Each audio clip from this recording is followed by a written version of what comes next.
Hey everyone, my name is Gina, and in this tutorial I'll be showing you how to knit this vest.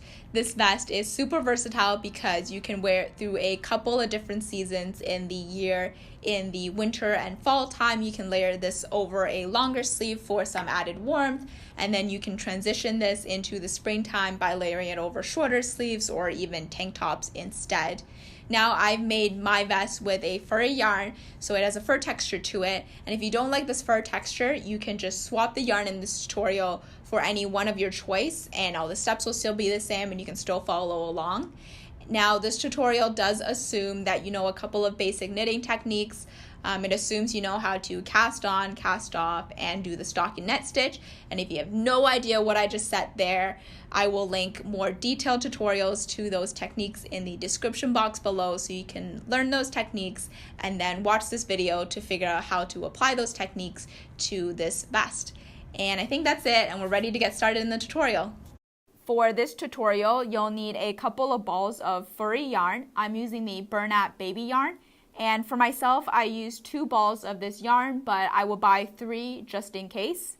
And I'm using a set of 9mm knitting needles, which is a couple of sizes bigger than what's recommended for this yarn.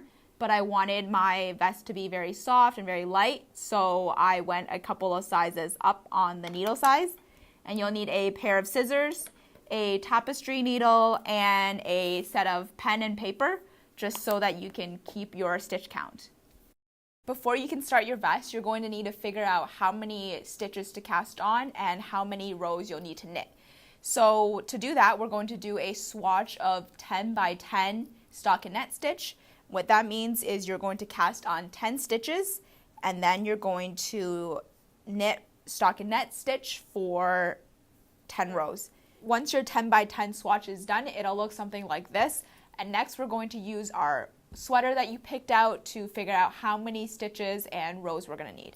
So you're going to take 3 measurements here. First is how many swatches goes across your sweater.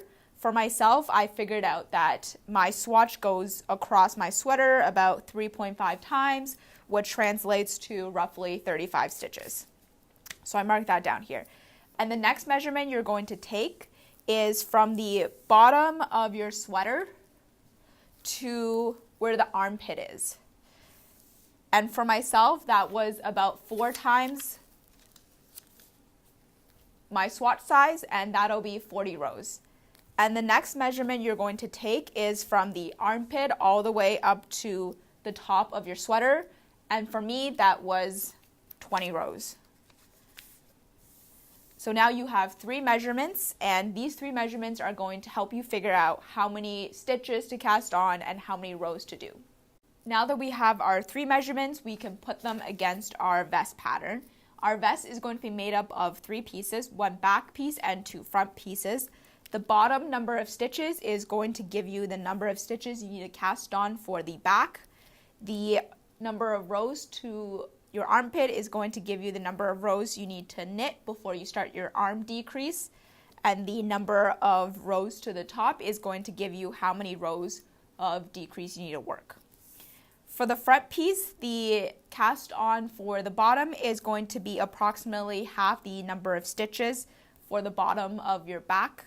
I put 17 because I had 35 stitches, and 17 is approximately half.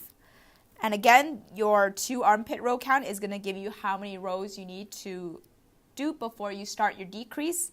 And then the 20 rows to the top is going to give you the number of rows you'll decrease for the arm as well as the V-neck.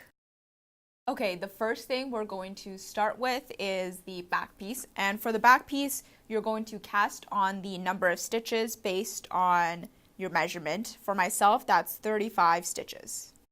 Okay, now that I have 35 stitches on my needle, I'm going to do my 40 rows of stockinette stitch.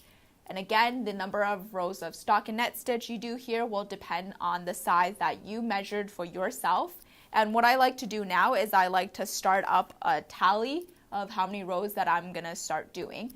And what I like to do is every time I hit a purl row, so the pattern is a knit 1 row, purl 1 row, and once I hit the purl 1 row, I put a tally mark down just so that I know that I've done 2 rows, and that way I can keep track of the number of rows that I'm doing.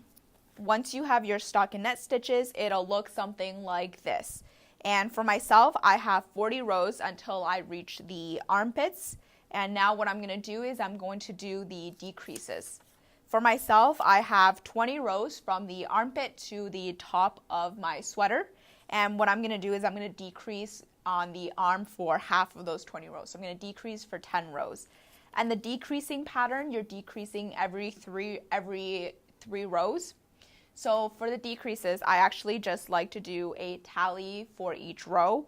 So I can mark down that I'm decreasing on the first row, the second and third are going to be normal, and then I'm decreasing again on the fourth row. And I'll just do that until I count up 10 rows. So once you're done half of what you need to get from the armpit to the top of your sweater, you would have done your decrease rows for the arm. And your work will look something like this. You'll have a slant going this way on this side and a slant going this way on this side for the arm. And to finish off the remainder rows, you're just going to stockinette stitch for however many rows you have to get to the top of your vest. Okay, now you're ready to start your front piece. For the front piece, again, you'll cast on half the number of stitches you cast it on for the back. I'm doing 17 stitches for each of the front pieces, but you'll do whatever number you measured for yourself. Similar to your back piece, you're going to do the stockinette stitch for the number of rows you measured for yourself. For myself, I measured 40 rows, so I'm doing 40 rows of stockinette stitch. And again, I'm going to use a piece of paper to track all my rows so that I know exactly how many I've done at a given time. Once you're done your rows of stockinette stitch, it'll look something like this. And again, this gets you from the bottom of your vest to where your armpit is. For our front piece, it's going to have a V-neck and it'll look something like this. And for the V-neck, you're going to decrease every other row. And then for the armpit, you're going to decrease every 3 rows, similar to what you did for the back. And again, the number of rows of decrease you're going to work is half of the number of rows that it'll take to get from the armpit to the top of your vest. For myself, it's going to be 10 rows. One of the things you have to watch out for when you're decreasing for your front piece is that you're going to have 2 front pieces. And what you want them to do is that when you lay them flat, you want the knit side of things to face the front, because the back side where the purl stitches are has lines across the back of it, which then means that you're going to need to be careful on where you decrease your V-necks. So for example, on this piece, because I want my V-neck to go like this, I want to decrease for my V-necks at the back right here, and I want to decrease for my arms starting from here. So you just want to do a check before you start decreasing, because then you will have 2 pieces that face each other when you sew it together. Once you're done your decrease rows for your front piece, you'll have something that looks like this. You have your V-neck right here and then an armhole slant, and you're just going to finish off the rest of your rows to the top with stockinette stitches, and you're not going to be doing decreases anymore. Okay, so now you're ready to sew all your pieces together. And the first thing I'd like to do is I'd like to lay all the pieces together in place so I see how everything fits. I have the 2 armholes lined up and I have the shoulder seams lined up. And you're going to sew this piece or sew this vest in 4 different places. You'll sew up the sides and then the shoulder.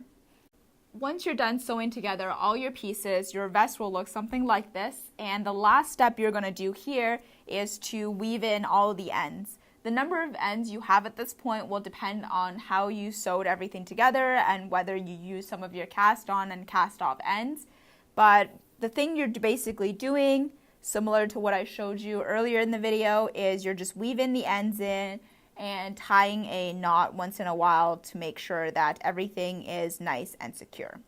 Again, you're going to weave in all the ends to the inside of your work so they don't show when you're wearing your vest. Your finished vest should look something like this. If you found this tutorial helpful, subscribe to my channel, and if you want to see anything made, leave it in the comments box below, and I'll see you next time.